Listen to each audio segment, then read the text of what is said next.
Well, good morning, everybody. Jeff Slakey and Spencer Hughes here on the Daybreak Show. Yesterday, we got word that United Way all across the great Northwest and Washington and all about was having a press event to talk about an ALICE report. Now, ALICE stands for Asset Limited, Income Constrained, Employed. And it's basically a overview of a lot of the folks who are struggling in our communities right now. They have limited assets. Their income has them at kind of maybe topped out at where they're working, but they are working, and those can cause some constraints as folks are looking for help. On the phone line right now from United Way of Mason County, Ted Jackson. Good to talk with you this morning, Ted. How you doing? Doing great, Jeff. Thank you. Good morning. Did I do that right? Is that about what we heard from on that press release yesterday, and then and the subsequent information that came out? Yeah, absolutely. I couldn't have done it better. That was perfect. Tell me a little bit more on ALICE and how United Way is involved with this. I've talked with the credit unions, and they identify members being under this category, but how does United Way play in? Well, United Way has always been trying to help our neighbors get on their feet or prevent them from going below a certain level economically. And so especially the United Way of the Pacific Northwest has really been working hard to assist families, identify families, and prevent them from slipping below the federal poverty line. And whether we're working with child care groups, credit unions to assist with financial needs when it comes to understanding finances, and educational groups to help our folks that have not finished high school get their high school degree so they can get better paying jobs, and assist other groups with child care. Looking at the website, unitedforalice.org. It's all across the country, but then if you go /Washington, it kind of does our state overview and talks about some of the issues. And a lot of these, as we can imagine, the numbers came out pre-COVID, or at least had some background before COVID. How are you anticipating all of what's been going on the last couple of months to impact these identified groups? Well, the numbers, these numbers that were being released were data collected in 2018. Mm-hmm. So in 2018, 41% of our families in Mason County were below the ALICE threshold.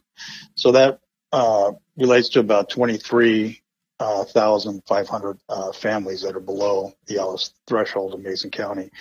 Now, with the anticipation of COVID, especially over the last 3.5 months, I can see when the numbers are generated again, we're going to have a larger number in Mason County below the threshold. And just looking from what we're hearing and what we're seeing from the United Way, there's a lot of people in need, and they're asking the right questions, those folks that are coming in to ask us how to get assistance, doing different things. But the jobs haven't been there. They're struggling with daycare. The food supply, when we first started with the quarantine, was very low in Mason County. Now that's been improved. So people have been really struggling. Rental assistance has been a huge burden on our community. But I could see here when the new data comes out in another year or 2 years, it's going to be we're going to be hit hard. So it's going to be tough for families to pull out of this. And again, these are snapshots in time, as we're often reminded, and what happens and what it looks like today could be totally different from even a couple days from now. But it is important, especially with how unique the situations is, when we do get those numbers.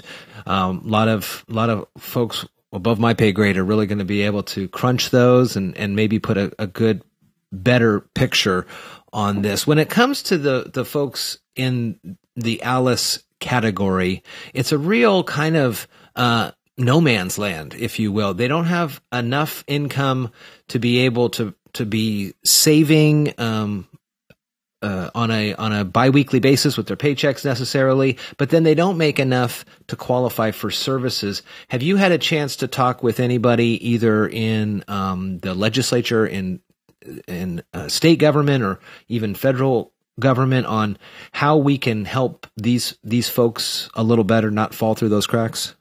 Well, the United Way of Pacific Northwest has been talking to our state representatives, and next week we'll be meeting with staff from our federal lawmakers to try to get some or try to give our advice on what we can do.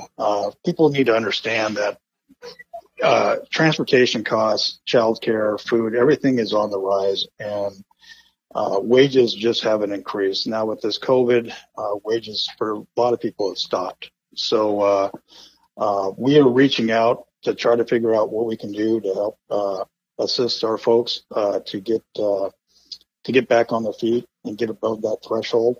So it's an ongoing discussion with our state and federal lawmakers to see what we can do. What are some additional resources that United Way in Washington, United Way in Mason County can offer to folks in Mason County right now? Right now we have not so much individual assistance.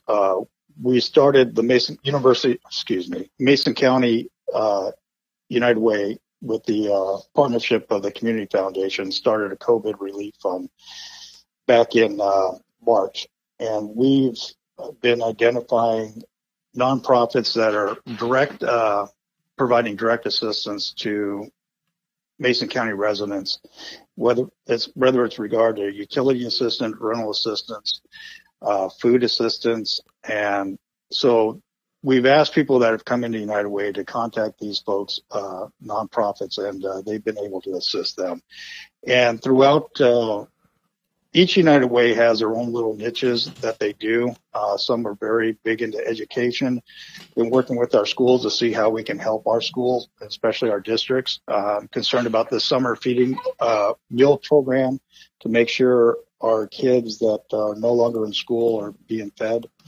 We've been contacting most of the school superintendents to see how we can help them do that, either through volunteers or financial. So we've been reaching out, and folks have been reaching out to us. Our community has been amazing in supporting United Way, some of our nonprofits that are really providing some great resources. United Way of Mason County is on Railroad, 536 West Railroad. They're also online. I'll put the links to this in the show notes here. What's going on with office hours? Is it still call ahead, or you're open for some folks? We have been open. We have not shut down. We have closed Tuesdays and Thursdays and work from home. It's not because of COVID. It's because of the beautiful parking lot that's going next door. Sure. And the noise there has been a little bit deafening. But so we're still open, and we're open 9 to 4 Monday through Friday, and we're ready to help. Ted Jackson is running United Way of Mason County and helping a lot of folks while he's doing it. If you need more help, you can get in touch with him. Ted, good to talk with you, and I'm glad to see that the folks under the kind of the Alice moniker are continued to be looked at and identified as a very important aspect of the overall really health of all of our community. When everything's going good for those folks, it helps everybody out there. Absolutely, Jeff. And one thing is that, you have to identify the problem to help solve the problem. And I think this report will make sure it gets out to as many people who would like to see it, and they can see where we're at in Mason County. I'll put the links to the report as well. Ted, good to catch up with you, and we'll talk soon a little bit down the road. Thank you very much, Jeff. Have a wonderful day. You too.